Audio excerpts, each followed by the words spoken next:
but I think they have to make a choice about whether they stay on the defensive in 2024, and all the international optics and support implications of that, i.e., we're not attacking, we're defending, and then people saying, oh, well, they can't win, it's a stalemate, but actually using that time to husband your resources, to train up, crucially, up to the brigade level, so that you can, and a long time training with more Western kit, or with repaired Western kit. They haven't lost too much of it.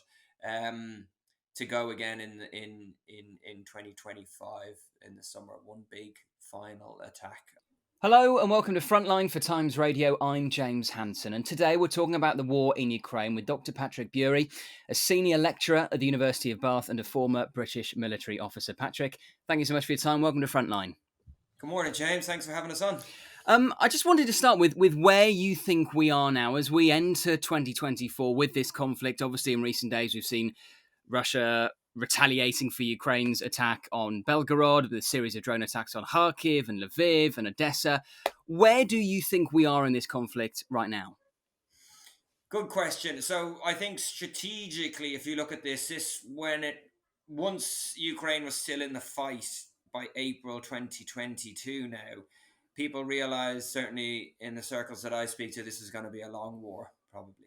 And it's turning out that way. We're knocking on into the third year come February. So I think essentially big wars, long wars, ebb and flow. And in that regard, Ukraine is in somewhat of an ebb after the national euphoria and exhilaration and cohesion of initially repelling the Russians in 2022. It's going through its second winter. It's facing mobilization issues, manpower issues. Obviously, you've got the huge issue of Western funding for the war. And I think internally there are, while not cracks, there's some questioning going on, which we've seen in the last month or maybe a little bit longer, which wasn't there previously. It was more about unity of effort. And so I think it is in an ebb. I think that would be expected. And certainly most nations, if they're to win big wars or even blocks, have to get through those ebbs, double down, and assert themselves even more to get through. I think on the other hand, the Russians, obviously after a horrendous 18 months or so, have basically put their economy on a war footing. Although their economy is about 20 times smaller than the West combined, once it goes into a war footing and the West doesn't, and it starts to churn out a serious number of shells, it looks like, for next year, even increasing its tank production from relatively small numbers, but it's still able to increase them, is the thing. Unless the West matches that, Ukraine is in a potentially serious problem. So hence this aid package. And really, at the strategic level, a resourced plan out to probably at least 2026, although the Western arms industry really needs a 5-year plan if it's going to massively increase things. But a resource strategy out to 2026, of which I think the most prudent outcome from Ukraine would be to go on the defensive in 2024, stockpile munitions, train up its forces to be able to operate at a greater formation level, so at least the brigade level, whereas really at the moment they're only able to operate at the company level. So it's a lot of training needs to go in there, more equipment, more time. Go on the defensive in 2024 for a large scale, probably single blow attack in 2025 at a place and time of their choosing, but I would have my own suggestions of where that could be. But that's all quite dependent, of course, on this aid coming in. So I think that's where we are in terms of strategy. A lot up in the air. The US elections November this year could have a decisive effect on Ukraine as well. Yeah, we'll come on to the situation with Western military aid, in particular, the impasse in Congress at the moment in a moment, Patrick. I just wanted to go back to the attack on Belgorod and how much significance you would place on that. Is it a purely symbolic victory for Ukraine? Because frankly, they haven't had many of late. Obviously, they had some success recently attacking that warship in the Black Sea, and I suppose any small victory is a boost for Zelensky. Or do you think it has any strategic significance? So on the Black Sea, I actually think that they're turning the screw there at a potentially strategic level. We've seen them take out a good, what was it? It was about 18 months ago. They took out the one of the Russian landing ships in Berjansk, if I remember correctly. But then over the summer, they actually had a good success in taking out air defences on the west coast of Crimea. And now they've been able to push over further to Feodisa. So I think, and the interesting thing is probably UK or French missiles were used in that, and they may have been air launched.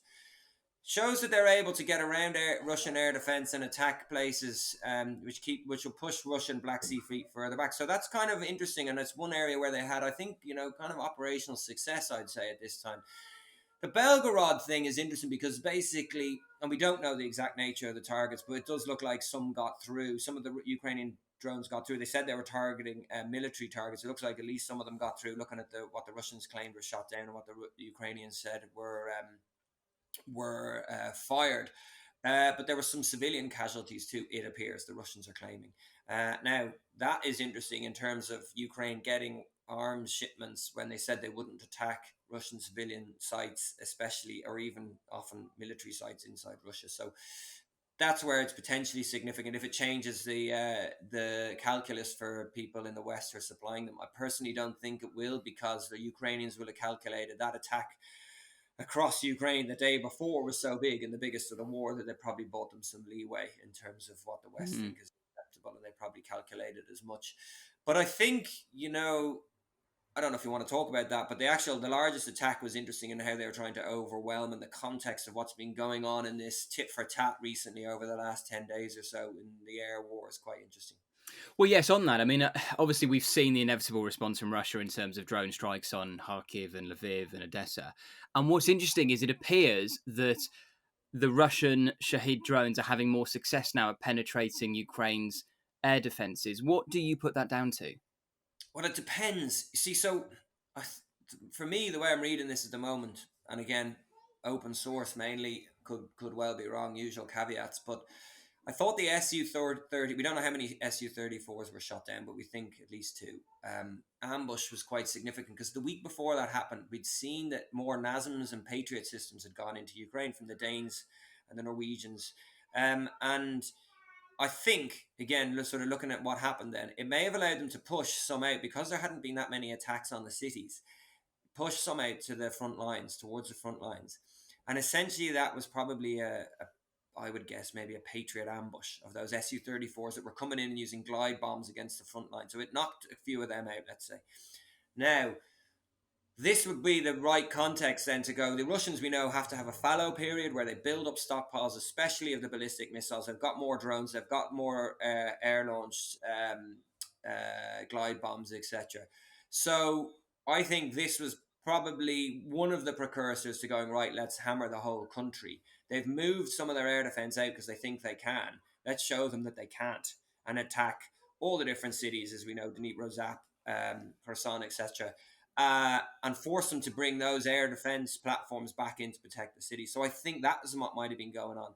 On the drones question, if you actually look at what the air warnings come through and the smart way to do this, and I think this is what the Russians are doing, it seems to be you launch, the modus operandi has been usually in these attacks is drones and cruise missiles or air-launched glide bombs. So you launch the drones first, you try to overwhelm. The targets are having to pick up what speed and where's going, what's going where. And you try to get your Ukrainian air defense to engage those with basically the more expensive, more capable platforms by overwhelming them. And then you launch behind that the glide bombs or the cruise missiles launched from the aircraft. And then you've got your big ones, which is what they did in this big attack, was they had the Iskanders, they had the hypersonics, they had all the other different kind of missiles, which are faster, harder to hit, more, and also more juicy targets that you want to keep your Patriots for. And they got a lot of those through. If you look at the interception rates of what was actually intercepted, because the Ukrainians thought, oh, this is just a normal attack, drones and glide bombs. So they used all, and then the rest comes through. There's also an interesting question: did they manage to blind some of the Ukrainian air defense temporarily in terms of their radar? Don't know, but there's certainly some speculation that might have occurred. All you need is a little window. So do you think, Patrick, Russia will be able to sustain that in the first few weeks of 2024? I mean, there's obviously been a lot of talk about them targeting energy infrastructure, in particular around Kyiv. Yeah, and I think, And again, the Ukrainians keep this close to their chests for obvious reasons, but I actually think that massive bombardment hit some military sites as well. Uh, that's my take on that too, but we just don't really hear about that. Um, I would be surprised if they can sustain that level. I think they can sustain the drones. That's the worrying thing, and I think the glide bombs potentially, but the actual heavy hitting Iskanders, etc., all the different kinds of fast moving cruise missiles from the ground, etc. Interestingly, they didn't fire any from the boats that year, that attack, because they were probably under pressure given what had happened before. But I would be more surprised if they could sustain that. But of course, the question here is like, well, how long can Ukraine sustain its air defense capability as well? Just want to ask you, Patrick, on the flip side, a Russian military blogger has claimed that Russian airborne forces, the VDV, are suffering heavy losses and are unable to rest and recover. And I think what's interesting about this is there's been so much comment around the high casualty rate of regular infantry on the front line. But correct me if I'm wrong, but the VDV certainly were seen as more elite units. So if there's a heavy casualty rate there, what's the significance of that? Well, bigger context here. If you look at the amount of casualties the Russians have taken and the uh, the size of the Russian army that went into Ukraine initially, the professional Russian military is dead.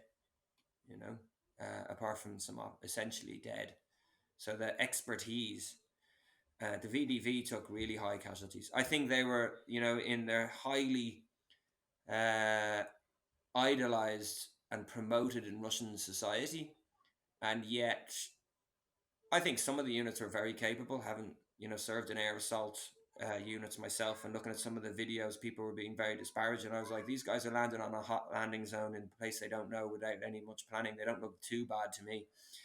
But some of them, I think they've been used as sort of fire breaks, fire, thrown in all over the place. I think they've taken heavy casualties. You expect elite units to do because they're mission focused and were willing to sacrifice themselves. Um, but I don't know how capable they are now. And again, bringing in new recruits takes time to get them up to that quality, and I'm not sure that's the case. So essentially, my reading of it is that it happens in big wars. It always happens. Look at what happened to the British Army in Mons, even in the retreat from Dunkirk, etc. They were lucky to get away with a lot of their professional force there. But the elite are in big wars. The professional militaries die, and often it's just to buy time. But does there come a point, Patrick, where the Russian casualty rate becomes unsustainable, and if so, when? Because I think the UK MOD Yeah, I has said saw that. recently, it's something like 300 extra deaths a day in 2023 Yeah, from Russia. yeah. But the question is, James, what kind of war do you want to fight? If it's an artillery heavy war where you're just you're relying on shells and then advancing, and that sort of combined arms maneuver or air assault is not really going to go down anymore. How well trained do you need your troops to be? Is it, like, obviously it helps if they're better trained, but it doesn't necessarily mean you have that luxury. So, and I think the Ukrainians are suffering from a training deficit too. 5 weeks of training for those troops who went into the summer offensive, some of them, and it didn't work for various reasons when things don't work. But one of them was a lack of training, certainly, and experience. So both sides are suffering that way. Is Russia going to run out of men to throw at the problem by 2026? No. It's a simple answer. Well, I mean, do you think I've heard some analysts say where Putin may come into trouble is if he has to, for example, conscript younger, more middle class men from the big cities of Moscow and St. Petersburg, and sort of politically, internally, that might cause more issues. Do you agree with that? Absolutely, that's the thing. And like, it was what was it? It was like 1% or something, or some tiny percent of the first draft was from Moscow. Tiny. Again, as you mentioned, the richer, the better connected. No, they're lifting them from Siberia and all over the sort of more rural areas, of course. I think that is a potential, but I think, and looking at some of the reporting come out of Russia now, that the people are browbeaten at best, if you know what I mean. You've got a minority who support the war, a minority who's against it, and a silent majority who are browbeaten. And if there was a different leadership, they wouldn't support it. I would think, but I mean, it doesn't seem to be a threat to Putin at the moment. I don't have the sort of internal dynamics of a criminologist on this, but I think the Prigozhin mutiny or a kootenai was a pretty decisive indicator of how the cookies crumble. In terms of the power base there, and it's been decided certainly for the medium term. I think that Putin is in charge, and therefore, yeah, he's gonna. If you're gonna mobilize, you'll just stick to the what works for him, which is keep it out of the centers of power. Listen to his governors, probably put the quotas out for them, and let them sort it out. And if they mess up and there's a rebellion, then replace the governor. And I thought it was interesting in his New Year's address, Putin did not mention the war in Ukraine at all or the special military Yeah. operation. I mean, do you think that goes to what you were just saying, Patrick, about a kind of fatigue amongst the general public in Russia with it? I think they're keen to present it as business as usual. It's a sort of dichotomy, isn't it? Where there's on the one hand you see the recruiting posters around the ice rinks, and yeah, there's sort of a presence there of the military and there being an operation in the background. And on the other hand, the supermarkets are full. Most people haven't been mobilized. It's sort of business as usual. You've got this weird kind of dichotomy, and I don't know. Like the special military operation seems a useful way of, and has been of retaining power in terms of autocracy and actually dampening down what was left of any kind of disagreement with the Putin regime. I think it's been very handy that way, and in some ways his position is stronger than ever. So I don't know. My hunch would be it's under control for the moment, and yeah, it doesn't seem to be any signs of a kind of diverging away from that. We'll come on to Western military aid for Ukraine in just a moment. First, though, what would, in your opinion, Patrick, be a successful 2024 for Putin? Is it potentially ending the year having made some incremental gains on the front line and Donald Trump back in the White House? Yeah, I think he's holding on till November. That's the one. If they could make some incremental gains, I think that given if there isn't a change, they could well make incremental gains. I mean, they're making incremental gains at the moment, if you think about it, in terms of Marinka and the pressure on Avdiivka. Whether they're operational and whether it matters because Ukraine fought hard to liberate a lot of them, and now they're ceding them, but it's not at the scale of a breakthrough at all yet. So maybe if they could have a breakthrough in the summer, that would be something that would potentially threaten the cohesion and will of the Ukrainians and maybe the West, and certainly if that led up before a Trump victory, well then the tide may well be turning. Obviously Europe would have to step up to the plate there. So I think something like that would help him. He's obviously going to play, the negotiation hand too, see if he can get Ukraine to cede anything. As I mentioned, big wars ebb and flow, and Ukraine is probably in a bit of an ebb at the moment after the national euphoria and unity of the repelling the Russians and then the Western aid coming in. It's now faced a sort of failed summer offensive, and now more confident and up-tooled Russia with its war economy going, biting at it essentially at a time where Western support seems to be on the fence much more than it was anyway. So that's probably sort of the grand strategic question for Ukraine, though. I think their choice really next year, contingent on more Western aid coming, which fingers crossed it does in the next few weeks. But I think they have to make a choice about whether they stay on the defensive in 2024 and all the international optics and support implications of that, i.e. we're not attacking, we're defending, and then people saying, oh, well, they can't win, it's a stalemate, but actually using that time to husband your resources, to train up, crucially, up to the brigade level so that you can, and a long time training with more Western kit or, with repaired Western kit. They haven't lost too much of it. To go again in 2025 in the summer, one big final attack. I think that's really what a resource strategy out to 2026 would look, at least. Are you hopeful, Patrick, that America will approve fresh military aid for Ukraine anytime soon? Oh, yeah, I am. It does seem like, certainly the pattern before, okay, these packages were getting more difficult and more difficult to get through. but it does seem to be based about internal political dynamics in the US, and especially the border situation, which is a pressing political situation there, and does need addressing. So hopefully they are. There are growing numbers of Republicans who are against funding the war, but they're still in the minority. And across the house, the houses they're in the minority. So let's see. I'm hopeful it will come through. The EU one needs to sort its house out too and get that money across. But really, it just needs a resource strategy out to 2026 at least. That's Putin's strategy, is to outlast the West. And what you've got to do, I would be binding in, if I was Biden, I'd be trying to bind in a whole pile of money out till 2026 that another president can't touch. Just release it now and show, because that's in American national interest. Flip it the other way. If America can't fund it and Trump gets in, that's the end of the American empire, essentially. The Pact America. I mean, yeah, so it's a really good point you make about the need for longer term support beyond the end of this year and sort of binding a future president to that. Realistically, though, that's going to be a hard sell to the American people, who are already growing skeptical of military aid for Ukraine. Yeah, they seem to be.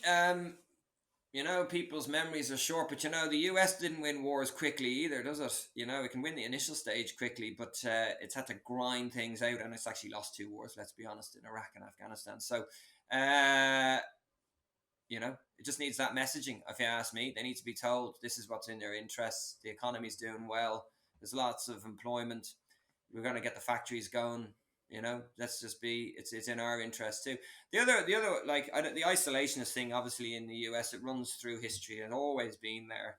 It's very natural.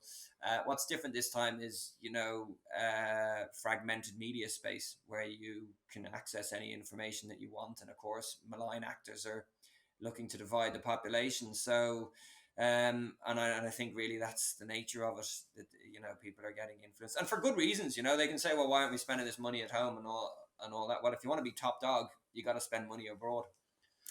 And let's say there isn't a deal on fresh military aid for at least another few weeks, maybe even as much as a month or two. What impact does that have? That gap in military aid to Ukraine, what impact will that have operationally on the ground? Well, it's already having an impact, because I think you're seeing the rates of fire, for example, for artillery. Because, say, we can talk about the artillery issue as well, where the EU pledged to get to 1 million, but it's only got about 300,000, maybe a bit more. The US is actually doing pretty well from a worse start in terms of its output. I think the air defense problem, where are those missiles going to come from, and ammunition for the other systems? They're the 2 pressing ones. And of course, Ukraine then lowering its rate of fire, maybe rejigging forces around, having to move them. Rest and recuperation is an issue for the Ukrainians at the moment too. But look, in the long term, if it doesn't come, Ukraine is a smaller nation with a smaller population and a smaller economy. It can't do it on its own. Simple as. And so you're talking about if it didn't come, you're talking about I would say in the longer term, so medium to long term,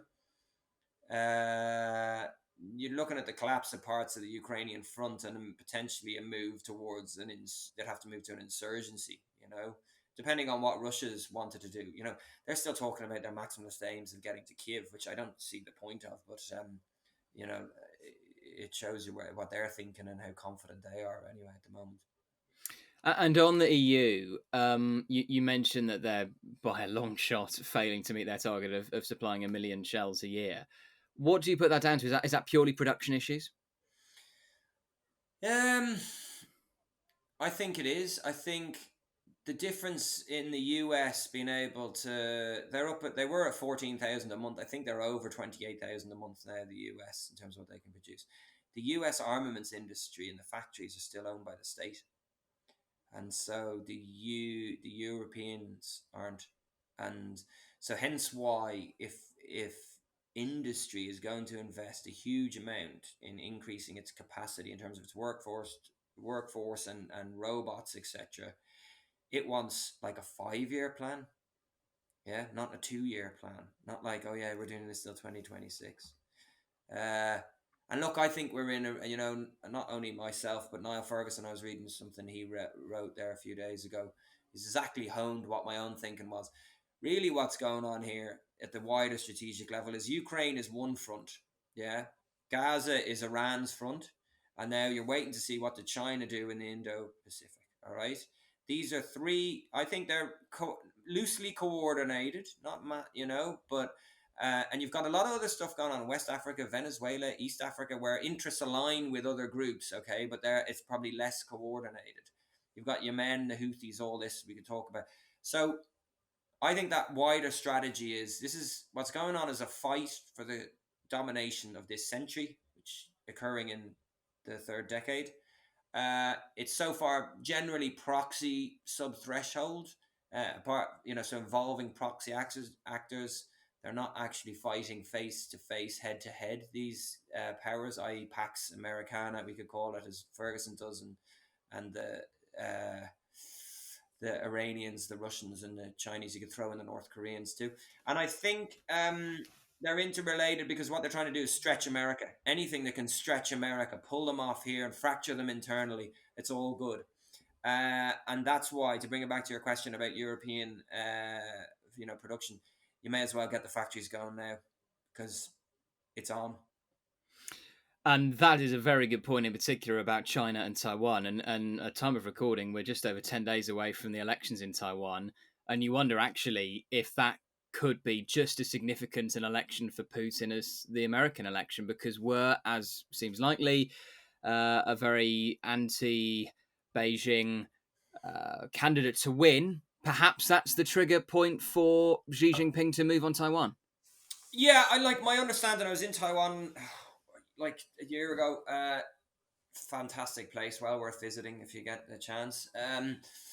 My understanding is, and would be the general thought, that China isn't quite ready yet due to its naval capabilities. But certainly, did you see what he said a couple of days ago in terms of like China will be reunited? Then it was watered down for the English translation, but apparently the one that was broadcast was China will be reunited with Taiwan. And that's a great point. You should always listen to them in their own language. Yeah, absolutely. Yes, it could be. But again, they come back to that stretching strategy. Let's use up US attention, focus, assets in Ukraine and Gaza, and then see how well they're set in the Indo-Pacific. I think the Taiwanese really need to move. They're so long living with this threat, and there's been so much rhetoric over the years and their defense was based on F-16s and air and missiles. And the problem is, China can overmatch them now. So they're moving towards a bit of a hedgehog defense. But I don't think really the question there, and we've seen this, it comes back to national cohesion. Afghan, questionable national cohesion kind of fell apart quickly once the Americans pulled out. Ukraine, amazing national cohesion, shows that they can fight and American aid swoops in. Question mark over Taiwan. What will happen when if they're invaded? Will they turn it into an island fortress and fight for every city block essentially on the west coast and then into the mountains and make it really, really difficult? And I think the Taiwanese government have some way to go about kind of resourcing that plan much better in terms of they're moving a little bit with conscription. They're increasing it, etc. National resilience piece. But I think it needs to be a bit tougher stance. Look at what they're spending on GDP. It's increasing, but it's for the level of threat they're facing. It's not like that massive increase that Ukraine did after 2014. Where huge increase I think it was. They're still at 2.5%, 3.5% or something. Just finally, Patrick, I wanted to get your thoughts on a paper recently published by the Institute for the Study of War. Called The Lands Ukraine Must Liberate, and it argues essentially against the idea that Zelensky should be expected to cede territory in any ceasefire talks or peace talks. And just to quote the conclusion from the authors, they say there are real military and economic reasons for Ukraine to try to liberate all of the territory Russia now occupies, and that in any event, the current lines cannot be the basis for any settlement remotely acceptable to Ukraine or the West. Do you agree with that? So, not being an expert on the exact benefits of Donetsk, Luhansk to the Ukrainian state, but understanding that there was some heavy industry there, I can understand why the economic argument would be made. Certainly, you've got the belt, which is basically under control from Mariupol to Zap, You've got the now. Let me get this right. Which one is it? Is it the Sea? Is the Black Sea or the Sea of Azov? It's the Sea of Azov. I think is the coastline that's controlled there. Could be wrong. And anyway, so you got the sea, the ports there. Okay, and so you've got, there's certainly that point. And you've also got the question of territorial integrity. And the worry about a future attack, which is really, really pressing. And how would you defend it? Look, I apparently, the deal when the Russians were getting clobbered back in March, April 2022, the deal, whether they could have been held to it, but there were 6 points, of four of which they were basically coalescing on, and had some agreement. But it was for the Russians to go back to the Feb 2022 start lines. Would that be acceptable? I think absolutely. Would Putin accept it? I don't know now. I doubt it. So it's difficult. Ultimately, this is for the Ukrainians to call. But yes, the Institute of Study of War, like, this needs a detailed economic and security perspective about losing what and what is vital ground that is worth fighting for. Because this is, you're moving into the thing of, like, you're sacrificing your young men and some women, but mainly men, for these goals, and these goals need to be vital and achievable. And that's for the Ukrainians to decide. But it's certainly, I think it's in the mix, and it should be in the mix. I don't think just blatantly, in the same way that Putin says, "Oh yeah, we're going to roll to Kiev." I don't saying, "Well, we're going to just take back every part of our land and we're not going to stop until." It's maximalist. It makes sense from a rhetorical point of view, and it shows that you want support to keep fighting. You've got the will. But I think both sides have probably realised that the ultimate outcome isn't going to be neither. Patrick, really, really appreciate your time. Thank you so much for joining us today on Frontline. No worries, James. Thanks for having us on. Thank you for watching this episode of Frontline for Times Radio. For more on the war in Ukraine, subscribe to the Times Radio YouTube channel, listen to Times Radio on your digital radio, or you can read the Times online with your digital subscription or in print. Thank you and goodbye.